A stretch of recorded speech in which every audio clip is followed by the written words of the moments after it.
Overland Exploration Philippines is presented by Nito Tire Philippines, fueled by enthusiasts. Together with Overland Kings, our total overland outfitter. In cooperation with Shell Philippines, cleans as you drive.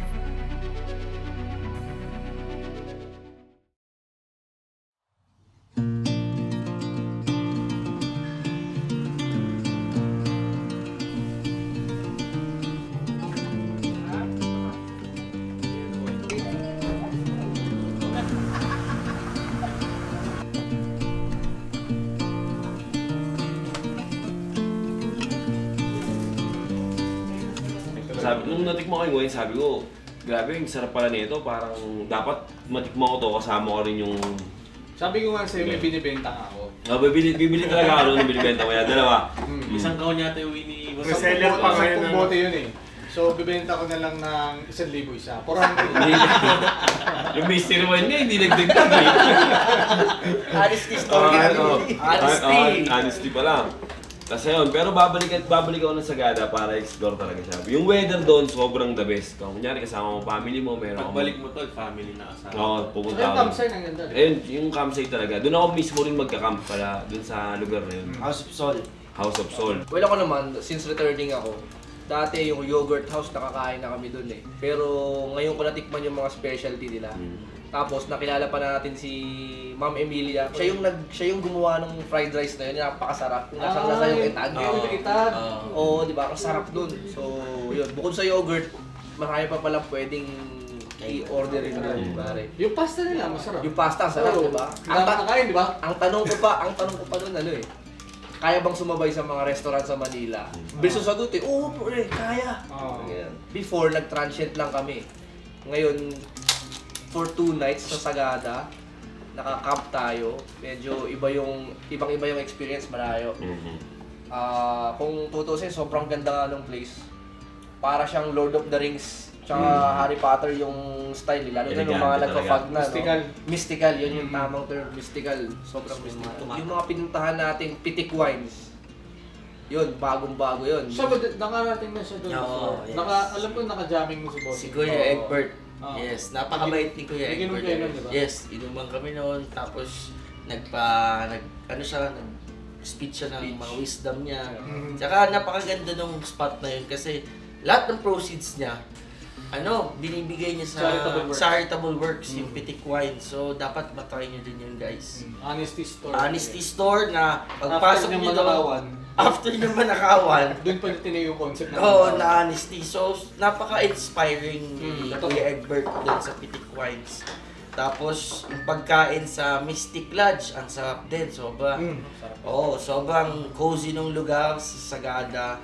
Saka, second time ko na siya sa Sagada, pero ngayon lang ako nag-camping doon. Kasi before, nag-stay lang ako sa Mystic Lodge. Saka, at least chill lang yung lugar. Nakita ko, nag-stay ako sa labas, medyo outdoor na mas na-feel ko yung nature. Yun, kaya masaya. Tapos yung luto ni Tatay Chubs. Ang sarap! Sarap! Kaldereta, sinigang, arroz caldo. Tapos binigyan ako nagluto ng arroz caldo. Ako nga pala! Oo! Kaya pala ang sarap! Sobrang sarap nun yung umaga, nagluto ka, arroz caldo. Di maganda yung luto natin ng umaga. Oo, tas ang ganda ng weather ng umaga. Tinuruan tayo ni Tatay Chubs kung paano magluto ng arroz caldo. Sarap nun rin.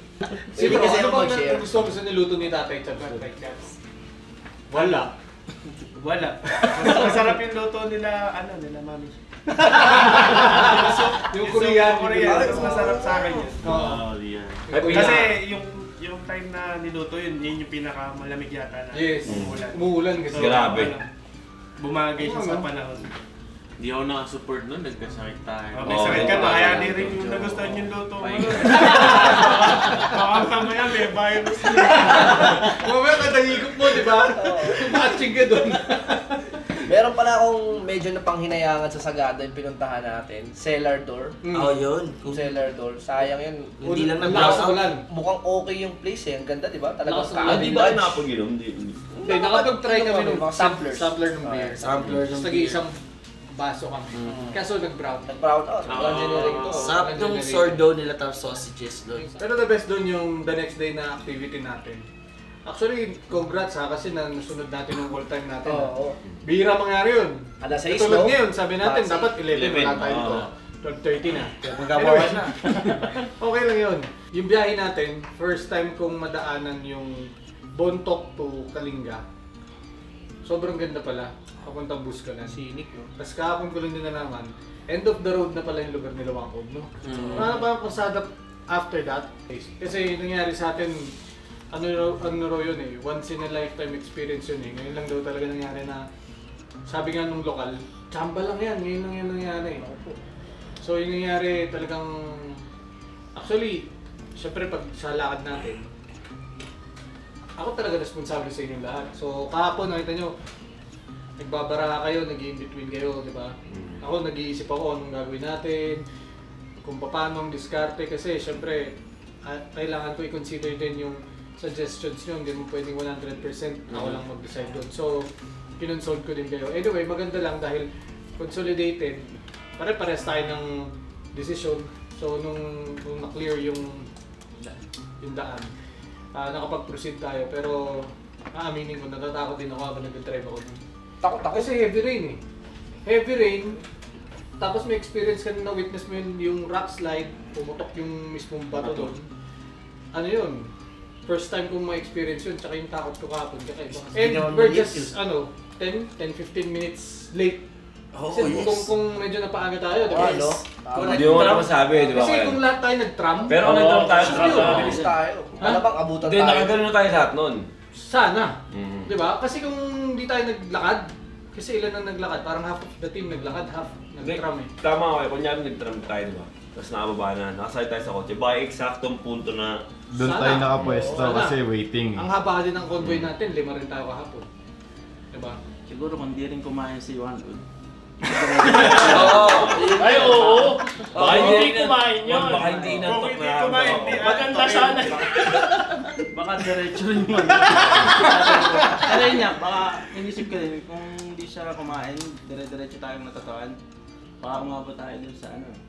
Di ba? Meron, tsaka nga ng coach natin eh. Nung tinatawag naman ni RJ, sabi niya, Blake, may problema tayo, RJ. Tinanong ko na agad sila ba tinanong kita, tinamaan ba tayo o hindi? Kasi parang ano na yung, ano niya, yung tsura niya, nakita ko siya eh. Yun ang sinabi niya na may nakaharang na second floor na bato. So sabi ko, Grabe, kasi alam mo ba Jay kung nasan kami noon? Yung pababa galing Buscalan Village, May stairs, Hagdan, Yung pinaka-steep. nandun kami, biglang pumutok, may regular pumutok. Pagtingin namin yung Blakey, gumugulong yung, gumuguho yung pader. Talagang nagulat kami, laki, di ba?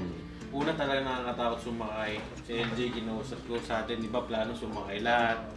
Pero, well, sabi ko nga, bucket list ko yan eh. One of my fear is heights eh. Sa buong buhay ko. So, sinubukan ko. Sobrang kaba. RJ, tinanong ko. Dahil pag-unahan pa sa akin sumakay. Pag-unahan Ako muna. Jay. Paras kami kabado. Haharapin ko lang yung takot ko, parang gano'n. Sobrang nakakot. Pero, best experience para sa Nakita ka namin dun eh. Katram. Sa taas. Hindi biro yung pag-akyat ng mountain. Yun yung challenge eh. Bago mo ma-achieve yung, No pain, no gain. no? No. Yung kay Wangod eh. Kumbaga parang part to eh. Paghirapan mo muna ako. Hindi easy eh. Kuya Arnold ka, di ba? Sabi niya, magpapapicture lang. Kuya Arnold, which is ilang taon na si Kuya Arnold, di ba? Kung kailan tumanda, sakaling patato. First time, First tattoo pa. Good pick pang mabali kamay ni after. Ano nangyari nun? Nadaganan niya. no? Parang na-out of balance siya dun sa upuan, pinapalipat kasi ni Wang Od. Kasi Kaya ako hindi naman maayos yung Pwesto, yung pwesto. Kaya ako naman yung upuan, inilaban tumato. Tagal na. Pinagkataon si Rani Gosho. Kaya pala, Walang kaya pala, pamukpo. yung mga sumunod na tinatawag, puro tabing nila. history yun. Nawala yung pagkaano yung ano, yung 108 years old. Boy, tinamaan. Doon na nga, di ba? Naipit pa siya. Pero Baka ginanon nang pa rin. Gumanon nga eh. Ginanon niya na. Gumanon kayo dyan. Sama ng tingin. Tapos sabi naman eh, kaya nag-ano. Sorry po. Nagmukhang 6 years old. Hindi, yung biyahe gabi, bukod nga doon sa pag-alis namin doon sa landslide, syempre lahat kami nagdadasal kasi hindi biro talaga yung daanan. Halos sukat lang ng kotse yung, ay ba, may nakita kaming gumuhong daan. Halos sukat lang ng kotse, may kita mo. Yung dalawang batong gumuho. literal sakto lang sa Sakto, boss. Tapos may kita mo na yung huhulugan mo, siguro mga Hindi ko nilingon yun? Oo, tinignan ko boss, mga sobrang taas talaga. Meron din tayo mga dinaan ng uneven roads eh. Tapos yung gilid mo, bangin na. Tapos dudulas. So, dudulas ka. Konting... Hindi mo pwede pilungan yun. Oo. Tsaka first time ko rin ma-experience yung ano eh, yung baha na may current. Yes. Ayan, Kasi Pagilid. pababa ng bundok yung tubig eh. Di ba nagradyo ka, Yes. sabi mo, oh, hawakan yung maigi mo yung mga manibela nyo. Kasi Mag-retrograde. nangihila yung ano, Oo. yung baha.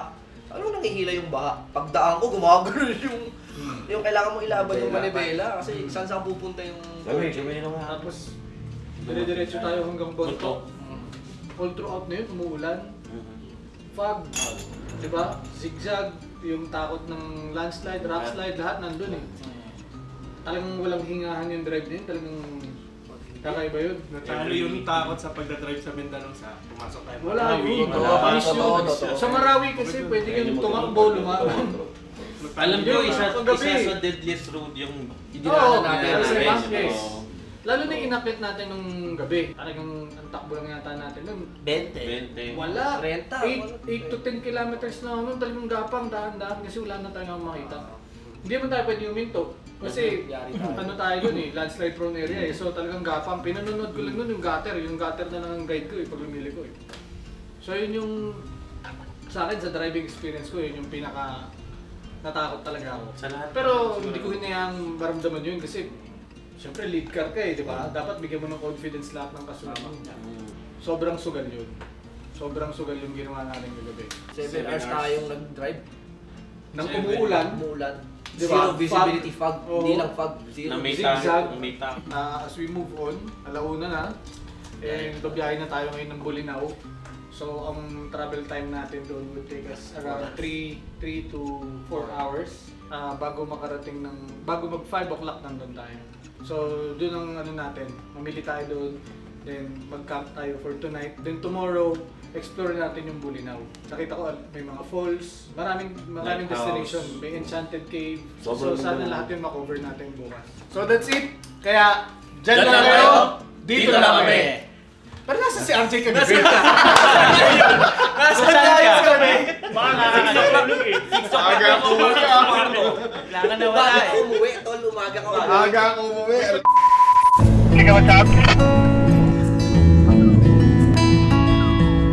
Diretso tayo ng Damortis.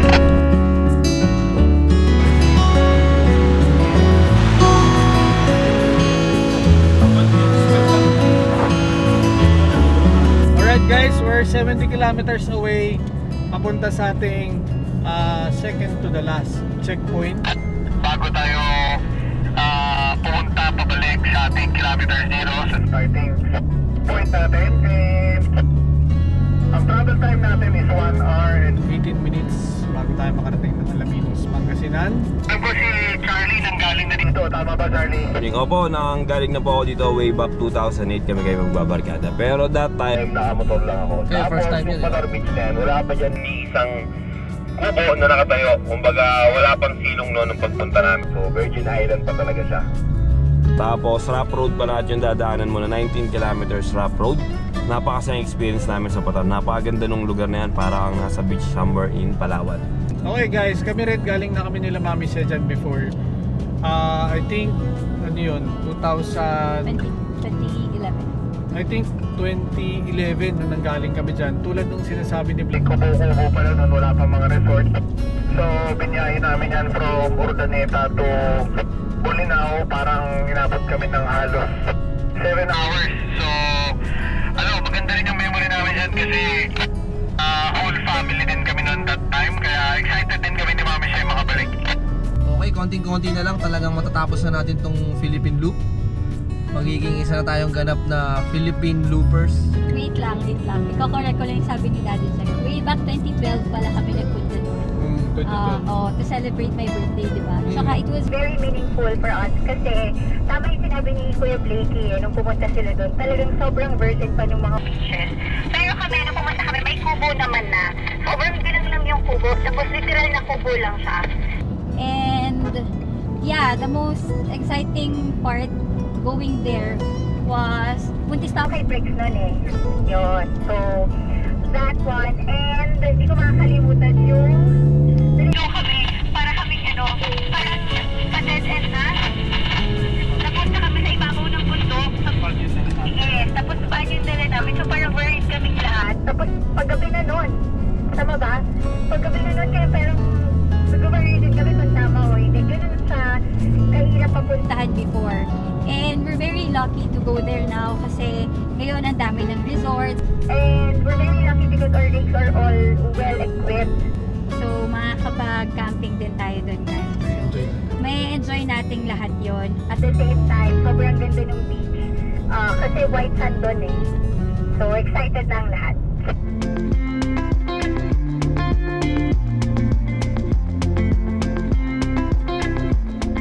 Bago namin tunguhin ang aming destinasyon, syempre hindi pwedeng hindi mag-stop over sa Labrador, Pangasinan upang mag-food trip ng sariwang oysters. Yan, mamaya, masarap yan. Philippines. Masarap. Oh. Quality. 10 kilo. Isa ang Pangasinan sa inaangkatan ng mga sariwang yamang dagat. Nakalimitang dinadala din maging sa Maynila. Dito, makakabili ka ng isang sakong talaba na hindi lalampas sa 400 piso. Hindi ba bayad yung suka? Bayaran mo si Mami. Hindi, bigyan mo na yung 50 kay Mami. Mami. Thank you. Thank you po. Chile. Ang Diyos ko po, inang.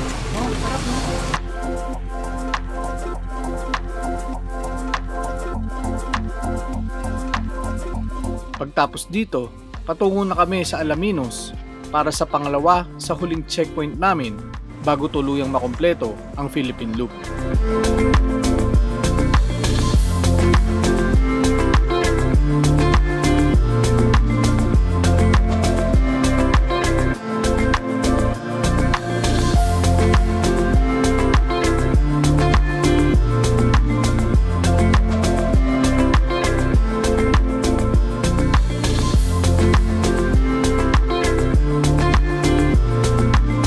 Gabi na din nang kami makarating sa aming tutuluyang campsite.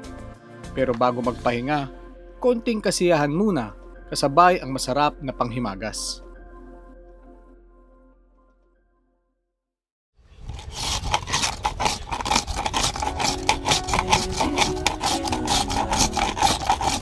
Halo-halo yan ah. Siyempre, gawa ko to eh. Yun, parang yung Rascaldo, naalala mo. Walang Hindi ka masugit. tinipitin sa hube. Tsaka sa Naptali Coco. Yes. Ube from Baguio. Good Shepherd yan. Yes, bossing. Kanya-kanyang gadgad tayo, boys. Ang hirap kaya mag-guide na. Kahit na. Kahit na. Yan ako, baka maubos gelo. Ano ba the best dito kasi sa nagluto lahat na nung minatamis na saging tsaka ng sago. Pati nung beans. Pati nung beans, grabe. Babanatan natin yung magandang pulse gun. Tapos, pupuntahan din natin yung cave. Ganda yun. Enchanted Cave. Enchanted Cave. Sobrang Galing na ganda. ako doon 12 years ago eh. Tingnan natin kung anong pinagbago. Tsaka guys, alam niyo ba yung Bulinaw? Ano tol? Nanalo to sa pinakamagandang beach sa Asia. Pinakamagandang clear water. Oh, kita naman kanina eh. Itong Patar. Itong Bulinaw mismo. Oh, Patar Beach.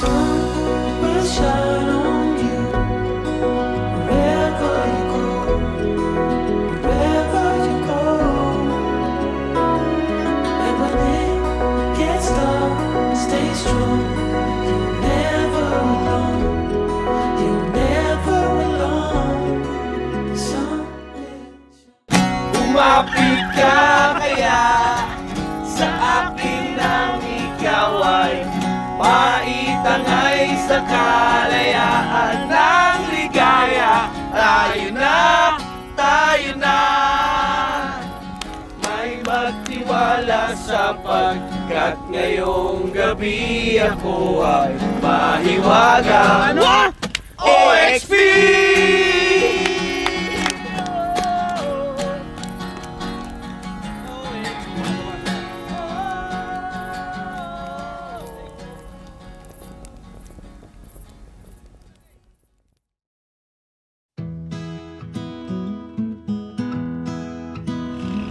Good morning, it's our second day here in Bolinao. And ang gagawin natin is i-explore natin to So first stop natin, hindi ako nagkakamali, papunta tayo ngayon dun sa Falls 1. Then kasunod is the Falls 2, Falls 3, then the Enchanted Cave.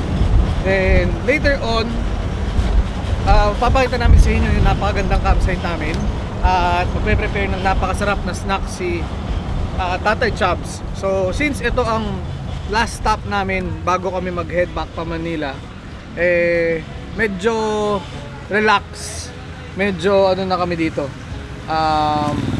mag-happy kami kasi you know, we feel rewarded na tomorrow nasa kanya-kanyang mga bahay na kami.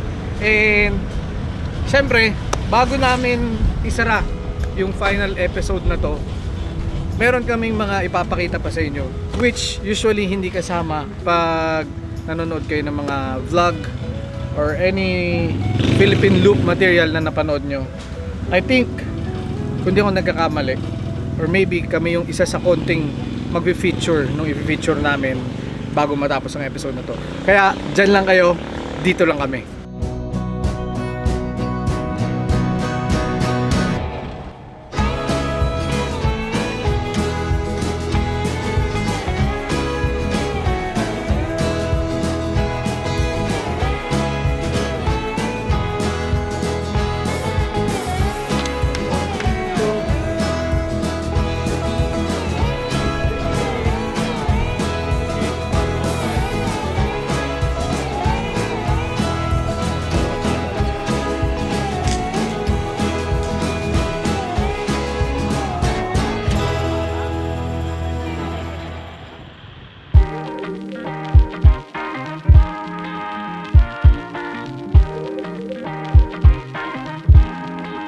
Ang mga falls ay matatagpuan sa Barangay Samang Norte, Bolinao, na nasa tabi mismo ng Bolinao River, na dumadaloy patungong West Philippine Sea.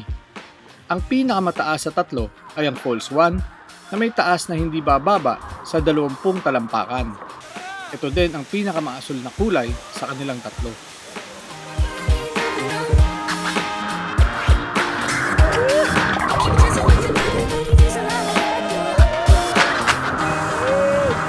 Right now we're enjoying the very relaxing water. Perfect sa napakainit na panahon ng tubig nitong Bolinao Falls. So nakita namin napakarami ding turistang pumupunta dito, and it's really worth a visit pag pumunta kayo dito sa Bolinao. Imagine, tatlong falls magkakatabi, kumbaga hitting 3 birds with 1 stone. Tapos mamaya may mga iba pa tayong mga pupuntahan. So sa taas kanina may mga nagbebenta rin ng mga mango shake, mga refreshments, meron din dun mga tuhog, mga squid ball, fish ball, kwek-kwek. So kung kailangan nyo ng snack pag-akyat nyo, hindi kayo magugutom.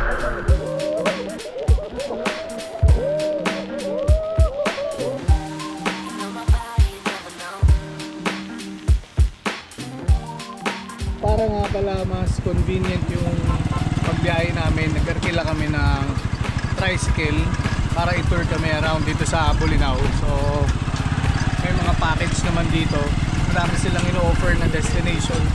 So i-skip na natin yung Falls 2 kasi sabi nila kamukha lang din halos yun ng Falls 1. So usually pag puno yung Falls 1 sa Falls 2, then dun sa pinakamalaki, which is the Falls 3, at yun yung pinakamaganda, kaya doon na tayo didiretso. So ito yung mga destination na pwede nyong pagpilian. Ayan yung number nila, ayan si Kuya Chris. So pwede kayo pumunta ng Qatar Beach, Bolinao Falls 1, 2, 3, Lighthouse, Enchanted Cave, Wonderful Cave, Rock Formation, Camp Tour. Ito maganda rin to. Tapos in church.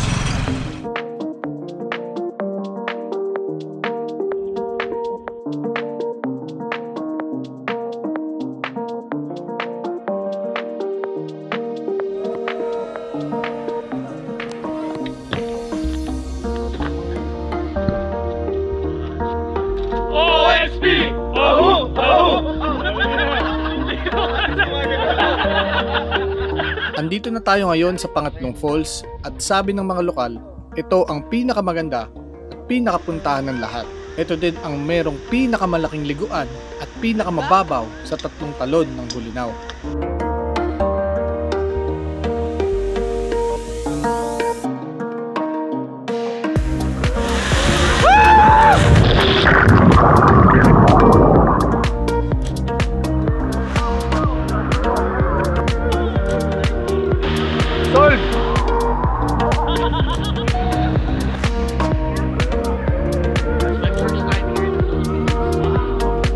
the way from Cambodia?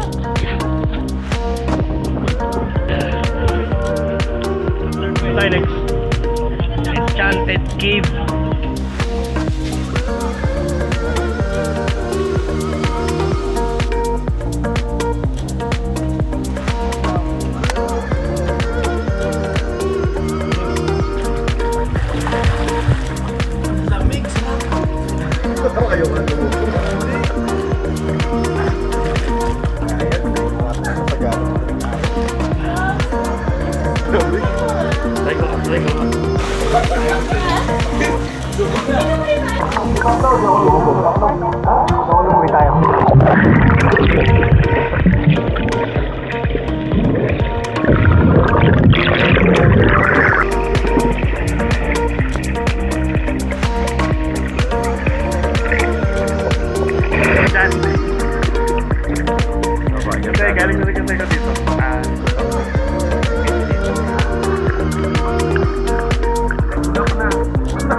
Last 12 years, wala pang ano to eh.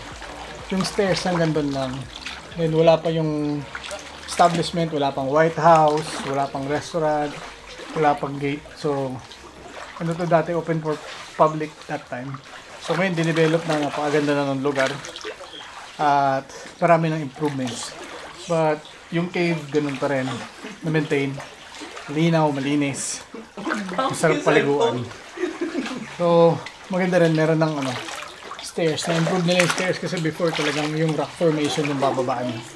And may mga ano sila, safety measures like the helmet, the vest. So, yan, may mga ilaw na din. Dati kasi wala eh. Kumbaga ano lang to dati, wild. So yan, may mga ropes na rin. Enjoy lang natin kasi lamig ng tubig ang presko habang napakainit sa labas.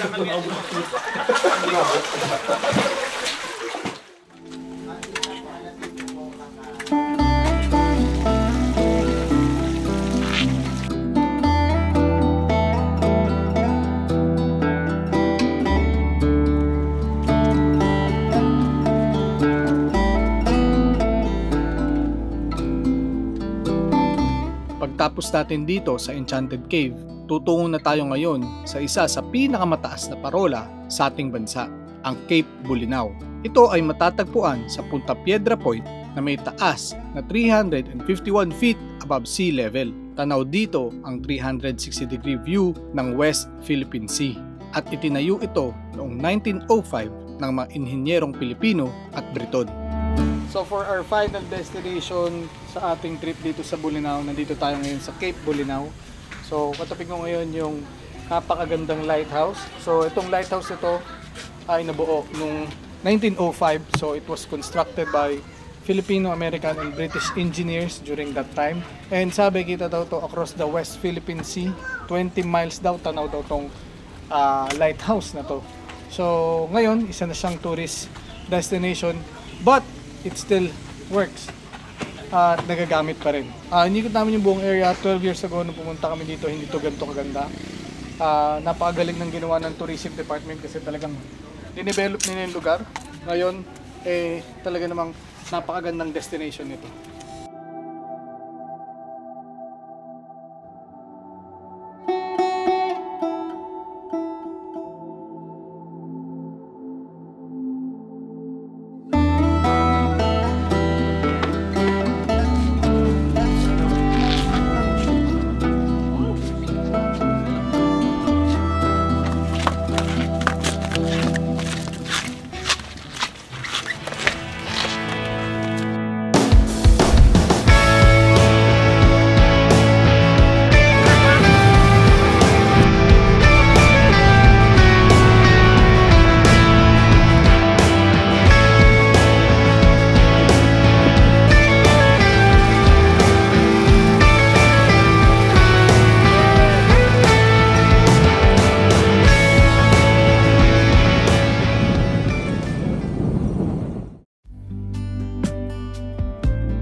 masaksihan natin muli ang napakagandang paglubog ng araw. Abala muli ang buong grupo para sa aming huling pagsasama-sama bago tuluyang bumalik kung saan nagsimula ang aming paglalakbay na ito.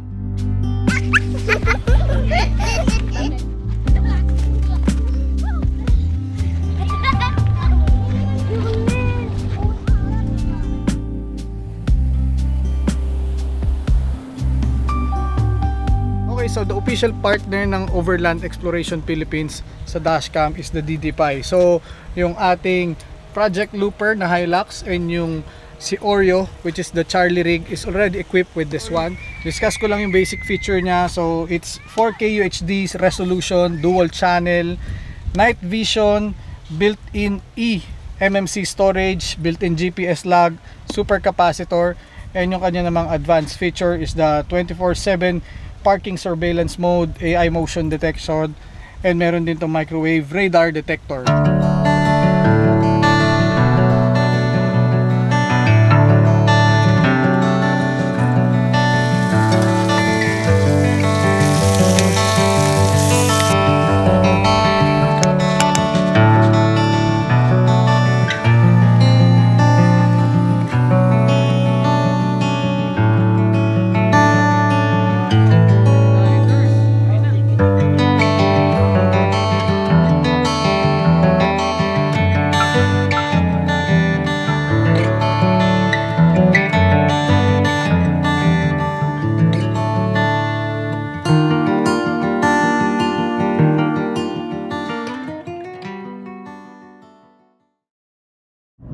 Alright boys, bago tayo mag-homebound, we're off To our last checkpoint.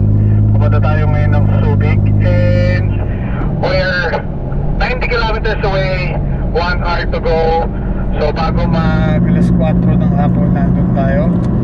And after that, meron tayong isang destination na hindi usual din na dinadaanan. In the meantime, gusto ko lang kamustahin kung kamusta ang Bravo and Charlie. After 41 days and a half, so almost 42 days guys. Yes, Alpha, sobrang excited na kami umuwi, no? Lang yung experience natin nung Bolinao trip, hindi ko masyadong ina-expect yun. Pero overwhelming yung ganda ng pinuntahan natin. Dito sa Bravo Rig, first time lahat namin pumunta. So from the campsite itself, sobrang private, ang serene, and nakaharap pa siya sa West Philippine Sea mismo. So you can just imagine yung sunset for the last 2 days. Sobrang ganda. Yung sunsets doon is one of the best sunsets dito sa Pilipinas. Siyempre, tulad ng sabi nyo, sobrang excited na rin talaga ako umuwi. After nating malibot yung Luzon, Visayas, Mindanao, ang dami kong baon na challenges, learning, experience. So, ito na. At nagpapasalamat din ako, Lord God, dahil safe tayong mga team o XP crew at yung mga rigs natin, wala sa ating nangyari. Almost safe na tayo. Yun lang guys. Sabi nga nila, ang tunay na finish line is yung mga bahay natin. So, see you later guys, over and out. See you Alpha and Charlie. See you Alpha and Bravo, ingat sa pagdadrive.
Dapat may chocolate. Walang cheese? Kaya kayo isa nasa tinapay. Ano po yun? Tugtog ka muna kaya, no? Go! Ice cream. Sa tinapay. Harap. Saan mo binili, boss? Dito kaya ate, oh. Magkano sa tinapay? 30 lang. 30. May tinapay ka na. May masarap na avocado ice cream ka pa. Ang makasaysayang pader ng Intramuros ay tinaguri ang Walled City ng Maynila. Itinatag ito noong 1571 at naging sentro ng kapangyarihan, kultura at pananampalataya noong panahon ng mga Kastila.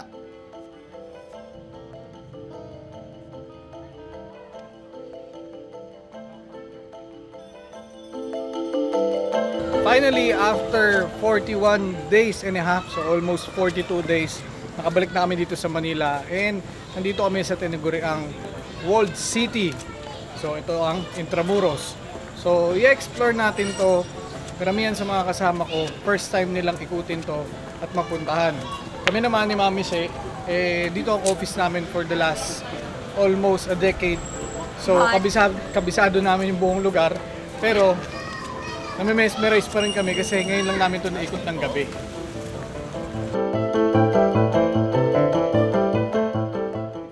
Sa loob ng Intramuros, makikita ninyo ang iba't ibang makasaysayang lugar. Pasukin ang mga tahimik na lansangan na nagtataglay ng mga sinuunang simbahan tulad ng San Agustin Church, ang pinakamatandang simbahang bato sa Pilipinas.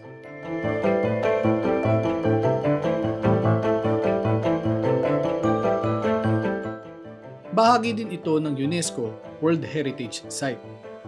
Masdan ang kamanghamanghang arkitektura na balot ng kasaysayan at alaala ng ating pagiging Pilipino.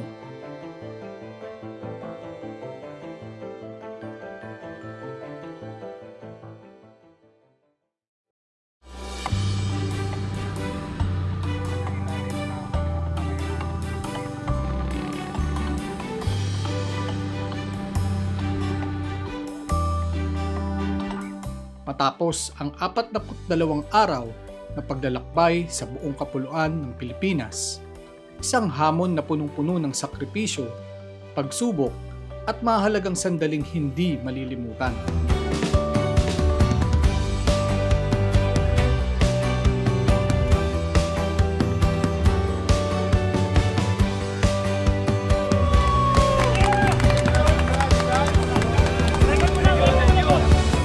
Sa kabila ng lahat, bawat hakbang at bawat alon na aming hinarap ay nagbunga ng masayang alaala na dadalhin namin habang buhay.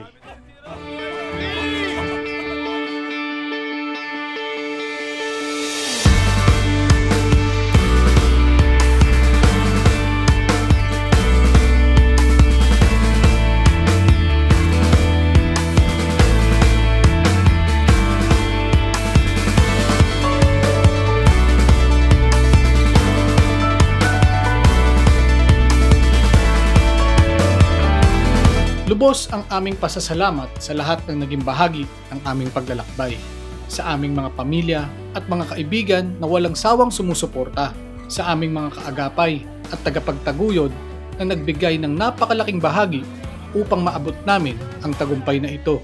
Marami pong salamat sa tiwala upang bitbitin ang inyong mga pangalan. Sa lahat ng nakasama namin mula Visayas, Mindanao at Luzon, isang malaking karangalan na makilala namin kayo at maging aming kaibigan. At higit sa lahat, ang aming pasasalamat ay sa dakilang lumikha dahil sa kanyang kamanghamanghang mundong ating naranasan at natuklasan. Higit sa lahat, ang pagbibigay ng ilaw sa aming mga daanan at pagkakataong makabalik ng ligtas sa piling ng aming mga mahal sa buhay. Hanggang sa susunod na yugto ng pakikipagsapalaran. Kaya dyan lang kayo, dito lang kami.